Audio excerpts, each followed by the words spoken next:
Hai hello, salam sejahtera Malaysia. Selamat datang ke channel Fels Lifestyle. Terima kasih kerana terus setia dan terus bersama di dalam channel ini. Setelah berkali-kali kita menerima berita berkaitan dengan siasatan SPRM terhadap Ismail Sabri, apa dapatan terkini? Adakah ada lagi penemuan baharu ataupun ada lagi safe house yang diserbu? Penemuan lagi ratus juta bilion ke apa berapa? Tak tahulah berapa. Adakah selepas ini ada lagi maklumat baharu? Tapi yang pasti SPRM pasti mendapatkan maklumat terkini dan terbaharu setelah selesai menyiasat bekas Perdana Menteri ke-9 Ismail Sabri Yaakob. Dalam satu keputusan bertarikh 18 Mac, SPRM jamin terus siasat semua maklumat berkait kes Ismail Sabri. Saudara-saudara, di sini saya ada selitkan beberapa jenis produk. Anda boleh lihat produk mana satu yang sesuai dengan Anda, sesuai di mata, sesuai di hati. Jangan kasih lama, klik produk itu. Order macam biasa, macam dekat Shopee.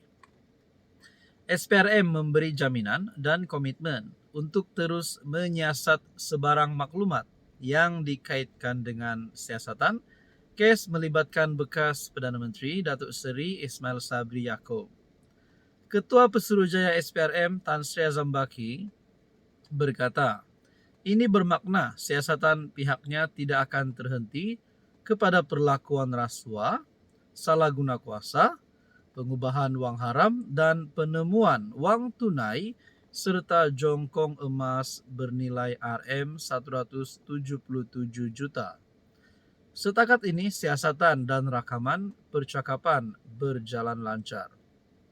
Sekiranya timbul isu-isu baru, saya memberi jaminan SPRM akan terus menyiasat walaupun isu itu baru timbul, katanya. Beliau berkata demikian kepada pemberita selepas menerima watika pelantikan sebagai Profesor Adjung di Institut Penyelidikan Perakaunan Universiti Teknologi Mara yang disampaikan oleh Naib Kansellor UiTM, Profesor Datuk Dr. Shahrin. Jadi saudara-saudara yang saya hormati, Azam berkata siasatan tidak tertumpu kepada isu berkaitan perolehan serta perbelanjaan dana bagi promosi keluarga Malaysia sahaja, tetapi turut menjurus kepada maklumat baharu serta hasil risikan termasuk file-file serta dokumen yang dibuka berkaitan aset yang diisytiharkan Ismail Sabri.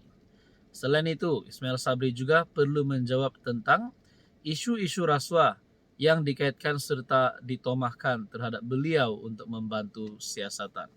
Nah, saudara-saudara, Azam dilaporkan Ismail Sabri dikategorikan sebagai suspek kes terbabit selepas beberapa saksi, termasuk beliau sendiri dipanggil memberi keterangan.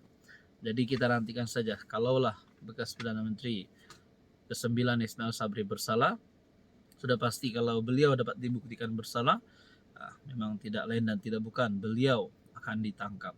Tapi kita harap semuanya baik-baik saja. Kita nantikan saja apa keputusan yang akan dicapai nanti. Saudara-saudara, apa komen Anda? Hello semua, salam sejahtera Malaysia. Selamat datang ke channel Fels Lifestyle.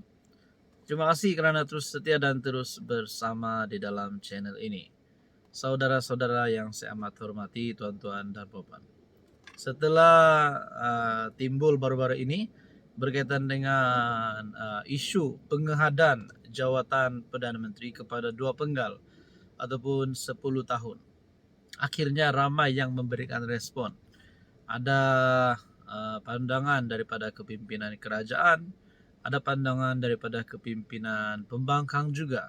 Tapi ini satu kenyataan daripada pemimpin MCA, pemimpin MCA yang berkata, gesa Anwar lepas portfolio Menteri Kewangan ataupun portfolio kewangan. Bukan tempo Perdana Menteri saja, wanita MCA gesa Anwar lepas portfolio kewangan. Sayap wanita MCA menyambut baik komitmen Perdana Menteri Anwar Ibrahim untuk memenuhi janji kempen gabungannya bagi menghadkan tempo jawatan Perdana Menteri kepada 10 tahun. Namun, Ketua Penerangan Wanita MCA, Chan Queen-er, berpendapat Anwar seharusnya melangkah lebih jauh dengan melepaskan jawatan Menteri Keuangan yang kini turut disandangnya.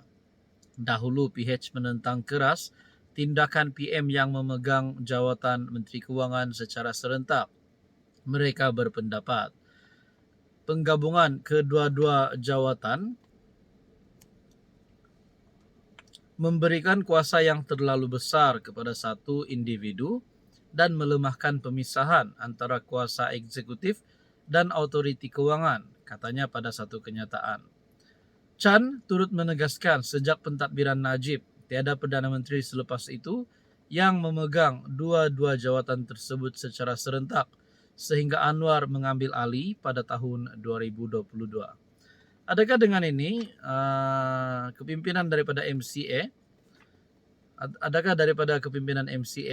sebenarnya meragui potensi Anwar untuk memegang dua jawatan besar di dalam kabinet sebagai Perdana Menteri dan juga sebagai Menteri Keuangan? Adakah mereka takut ada salah laku, ataupun sebenarnya mereka ada calon daripada Barisan Nasional ataupun mungkin daripada UMNO, daripada PKR? Nah, saudara-saudara, kalau benarlah Anwar Ibrahim ini perlu lepaskan portfolio Kementerian Keuangan, agak-agak siapa yang boleh menggantikan Anwar sebagai Menteri Keuangan, dan adakah kabinet akan dirombak semula? Nah, saudara-saudara, kalau benar Anwar lepas jawatan Menteri Keuangan, portfolio keuangan, Anda boleh komen siapa yang layak untuk gantikan Anwar, atau sebenarnya setakat ini memang tiada yang layak. Nah, saudara-saudara, apa komen Anda? Hai, hello, salam sejahtera Malaysia. Selamat datang ke channel Fels Lifestyle. Terima kasih kerana terus setia dan terus bersama di dalam channel ini. Ini satu kejutan kepada kepimpinan Pakatan Harapan, ataupun khususnya kepada kepimpinan DAP. Siapa tidak kenal Lim Guan Eng, salah satu pemimpin yang paling terkenal di Malaysia, salah satu pemimpin yang paling dihormati, dan salah satu sosok pemimpin yang disegani ramai. Tapi saya telah melihat satu tulisan daripada Syabuddin, era dinasti Lim dalam DAP makin di penghujung. Adakah di sini DAP akan memecat Lim Guan Eng, ataupun Lim Guan Eng yang akan keluar DAP? Nah, ini menjadi pertanyaannya. Oke, sebelum kita teruskan, di sini saya ada selitkan beberapa jenis produk. Macam biasalah, tak payah banyak cakap. Tekan produk itu, mana satu yang sesuai dengan Anda, boleh tekan. Macam mana nak order macam biasa, macam dekat Shopee. Di sebalik wujudnya kempen untuk menyingkirkan dinasti Lim dalam DAP, dalam pemilihan yang diadakan semalam, artikel bertarik 17 Mac, Lim Guan Eng tetap berjaya mengekalkan kedudukannya dalam CEC atau Jawatan Kuasa Eksekutif Pusat Parti itu. Tetapi daripada 30 ahli CEC yang terpilih, Guan Eng hanya mampu meraih kedudukan di tempat ke-26. Adiknya Lim Hui Ying yang juga timbalan Menteri Keuangan bagaimanapun tersingkir untuk menduduki CEC dengan hanya beroleh kedudukan di tangga ke-31. Serentak dengan itu, Guan Eng tidak lagi dipilih memegang jawatan pengerusi DAP. Sebaliknya, CEC melalui pengundian dalam memilihnya untuk jawatan penasihat kebangsaan DAP. Jawatan pengerusi DAP yang sebelum ini dipegang oleh Guan Eng kini diambil oleh Gobind Singh Dio. Anthony Lok dipilih sekali lagi sebagai Setiausaha Agung DAP atau ketua kepada parti itu. Maknanya jawatan pengerusi yang sebelum ini dipegang oleh Lim Guan Eng kini diambil alih oleh Gobind Singh Dio. Kalau begini nak cakap beliau dipecat, nak cakap letak jawatan pun susah juga. Tapi yang pasti Lim Guan Eng telah disingkirkan daripada jawatan pengurusi DAP. Dengan hanya terpilih di kedudukan 26 daripada 30 ahli CEC dan hanya dipilih sebagai penasihat kebangsaan, ia adalah jawatan yang biasanya untuk mereka yang sudah berada di penghujung dalam fasa perjuangan. Meskipun Guan Eng terlihat masih bersemangat untuk kekal berperanan dalam DAP, masa depannya terlihat makin tidak memihak kepadanya. Masa depan beliau seterusnya akan ditentukan melalui pemilihan DAP 3 tahun lagi. Jadi persoalannya itu di dalam DAP, bagaimana pula di dalam PH? Adakah Anwar sendiri akan melihat itu sebagai kelemahan Guan Eng yang boleh menjejaskan kepimpinan kerajaan perpaduan?